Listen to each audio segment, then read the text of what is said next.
The European Union should target Russia's exports of liquefied natural gas, its shadow fleet of aging oil tankers and major energy companies with new sanctions over its war on Ukraine, European Commission President Ursula von der Leyen said on Friday. It is time to turn off the tap, von der Leyen said in a video statement. The Commission's proposals must be endorsed by the 27 EU countries before they can enter force. I now call on member states to quickly endorse these new sanctions. We want Russia to leave the battlefield and come to the negotiation table, and this is the way to give peace a real chance, von der Leyen said. According to Associated Press, the bloc has already agreed on 18 packages of sanctions against Russia, and getting final agreement on who and what to target can take weeks. More than 2,500 entities, like banks, ministries and energy companies, and officials have already been hit. The officials include President Vladimir Putin and his associates, scores of Russian lawmakers and several oligarchs. Travel bans and asset freezes are the most common measures. Energy revenue is the linchpin of Russia's economy, allowing Putin to pour money into the armed forces without worsening inflation for everyday people and avoiding a currency collapse. But von der Leyen insisted that EU sanctions are having an impact. Russia's overheated war economy is coming to its limit, she said, noting in particular constant high inflation in Russia. Among the Commission's proposals, 118 additional vessels from Russia's shadow fleet of ships transporting oil would be targeted, bringing the total hit to over 560. Major energy trading companies Rosneft and Gazprom Neft will now be on a full transaction ban, and other companies will also come under an asset freeze if the measures are endorsed, von der Leyen said. Part of the plan, she said, would be to go after those who fuel Russia's war by purchasing oil in breach of the sanctions. Von der Leyen said that the Commission wants to target refineries, oil traders, petrochemical companies and third countries including China. The sanctions would also include export restrictions on items and technologies that can be used on the battlefield.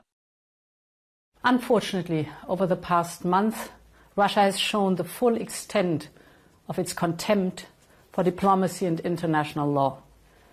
It has launched some of the largest scale drone and missile attacks against Ukraine since the beginning of the war, striking government buildings and civilian homes alike, hitting our EU office in Kiev, the representation of our Union.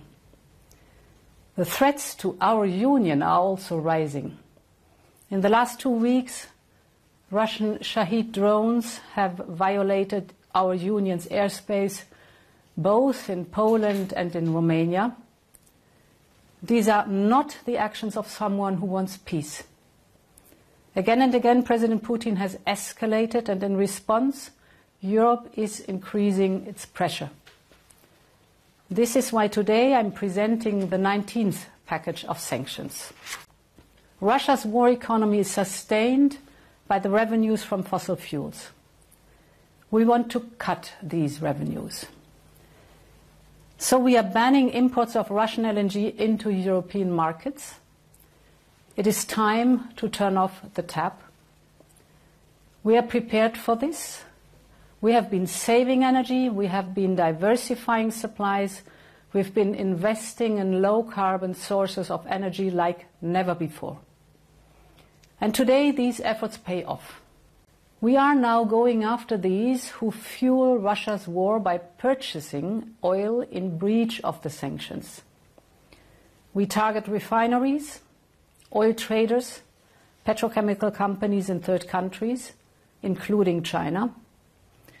In 3 years, oil revenues from Russia have gone down in Europe by more than 90%. Now we're turning that page for good. Our economic analysis is clear. Our sanctions are severely affecting the Russian economy. The interest rate is at 17%. Inflation is persistingly high. Russian access to finance and revenues are consistently decreasing, and Russia's overheated war economy is coming to its limit. Even more interesting is that when speaking directly with partners that speak to Russians. They say that among the first Russian request is sanction relief. So we know that our sanctions are an effective tool of economic pressure. And we will keep using them till Russia comes to the negotiation table with Ukraine for just and lasting peace. We will continue to use all the tools at our disposal to bring this brutal war to an end. I now call on member states to quickly endorse these new sanctions. We want Russia to leave the battlefield and come to the negotiation table. And this is the way to give peace a real chance. North Korean state media released images on Thursday of leader Kim Jong-un inspecting drone and missile exercises. According to Associated Press, the still images have not been independently verified. One image shows Kim standing in front of a large drone with a similar appearance to that of the US Reaper drone. Other images show the drone in the air, as well as missiles hitting targets, as Kim observes. Kim urged for more production of drones, KCNA said. Kim Jong-un's government has repeatedly dismissed calls by Seoul and Washington to restart negotiations aimed at winding down his weapons programs, as he continues to prioritize Russia as part of a foreign policy aimed at expanding ties with nations confronting the United States. Since Russia's invasion of Ukraine, Kim has sent thousands of troops and large shipments of weapons, including artillery and ballistic missiles, to help fuel President Vladimir Putin's warfighting.